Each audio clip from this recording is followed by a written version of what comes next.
Usapang balancing ano. So importante set mo muna yung tire pressure ano. Kailangan yung apat na gulong laging may nakaset yung tire pressure, alright? So hintayin natin yan mag-set.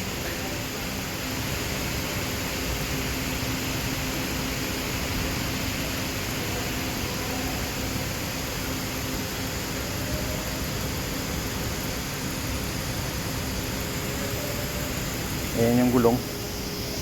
Set natin yung tire pressure. Alright? So nasukatan na natin yan. Then yan yung initial sequence para magsimula siyang mag-balance. Okay? So kailangan niyang kunin yung tire pressure.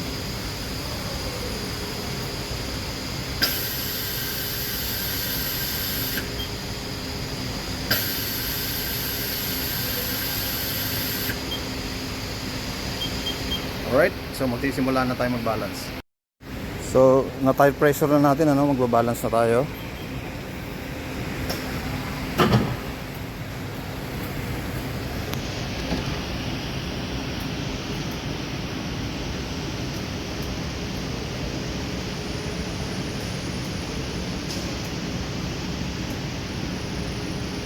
Kailangan sa balancing na dumaan sa tamang proseso at saka sequence ng kanyang pagre-reading nung straight track niya no, kasi kagaya niya naka-set up. Kailangan importante lalo na pagka merong ruling importanteng mabasa yung straight track niya, yung lateral force measurement. Okay, importanteng makuha yan. Alright, importante yan sa gulong. So ayan, meron siyang 15 grams na kailangan dito sa loob. Alright, then bago yan lagyan ng bagong weights yung 15 na yan kailangan yan dito. Alright, ayan yung linya, kailangan dito yan. So meron pa yan luma, kailangan dun sa luma matatanggal. Ayan yung luma, tatanggalin natin yan. Alright, para maset yan ng 0. So pagkatanggal ng lumang weights natanggal na natin yung lumang weights, uulitin mo uli yan ng reading. Alright, kasi 15 yung initial na reading sa area na yan. So pag inulit mo yan, magbabasa uli yan yung kailangan niya talagang weights. Alright, so ayan 40 na. So 40 na siya. So tingnan natin yung location kung yun pa rin. So doon pa rin yung location Alright, so lalagyan natin yan, then balance na. So nailagay na natin yung 40 grams ulitin ulit natin, baba yung hood para ma-check yung balance niya, final balance niya ng gulong. So ayan, nag-okay na siya. Then pagka ganyan, naka straight track lagyan mo siya sa, para malaman mo kung saan ang location ng itong gulong na to doon sa sasakyan. Alright, so itatag mo yan para yung susunod makikita mo yung kung saan location yung. So ito na yung pangalawang gulong na natin kanina, may 10 gram na kailangan sa pangalawang gulong So ayan ayan yung mga error ng pagbabalance. May nakakabit pa, binalance na siya dati, pero doble hindi dapat ganyan ang posisyon ng mga wheel weights. Alright, so tatanggalin natin yan.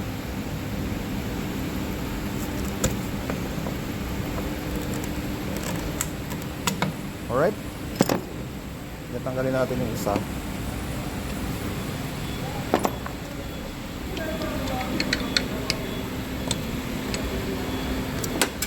Alright, then saka natin sukatin ulit baba natin yung hood para masukat ulit yung balance na kailangan ng gulong.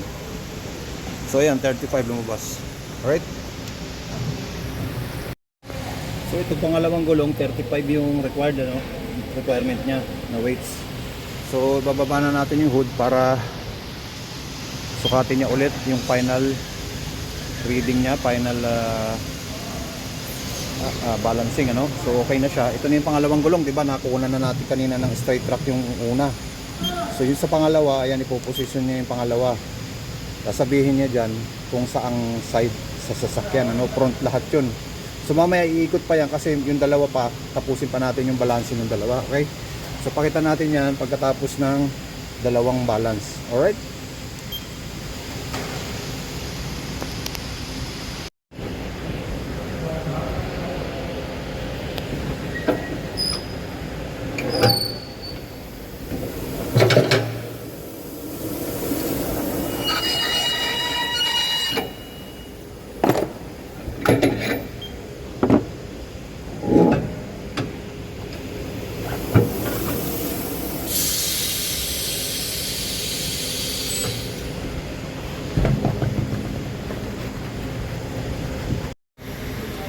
So ito yung pangatlong gulong, ano, naka-okay na siya. So kailangan na nating ipwesto yung kanyang, ayan, yung kanina sa harap, ano, napunta sa likod. Alright, so meron pa siyang 10, negative 10 na vibration, okay? Kung list pole, ayan, list pole, mag-iiba siya ng location eh. Ay hindi, isa lang. Okay, so parehas. List pole niya. Alright. So mamaya tapusin natin yung pang-apat, okay?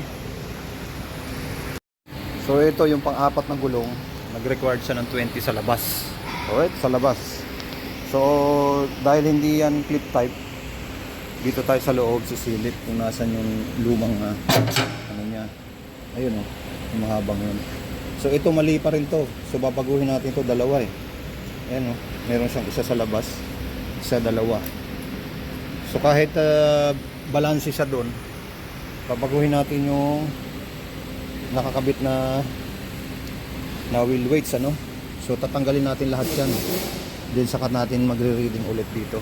Alright? So ito, halos magkaparehas ng ano, ng location, ano. So 30-35, ayan siya. Loob saka labas. Ayan yung labas, ayan sa loob. Alright? So kunan na natin ang sukat. Final check. Anong lalabas? Nag-require siya ng 10. Dahil nga parehas ng ano yun, so re-require tayo ng 10 dito, no? Maglalagay tayo. Alright? So dinagdag na natin yung 10 doon, no? 10 grams, ano? Kasi 30 to eh. So 40 na siya lahat dyan sa area na yun, ano? Sa labas. So tingnan ulit natin, final.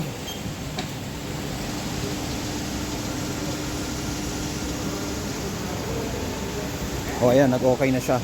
So importante dyan, hindi magkahiwalay ng wheel weights, ano? Nasa tabi lang lagi. Grupo lang siya ng wheel weights. Katulad nun, oh. Alright, ganyan sa gulong. Hindi pwedeng hiwa-hiwalay ang kabit ng wheel weights. So lagyan na natin yung straight track nya.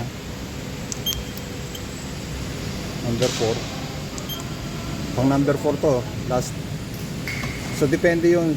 Mamaya i-print natin yung location, ano? So list vibration, wala, hindi siya nagbago. So yun yung gulong na ano lang. Alright?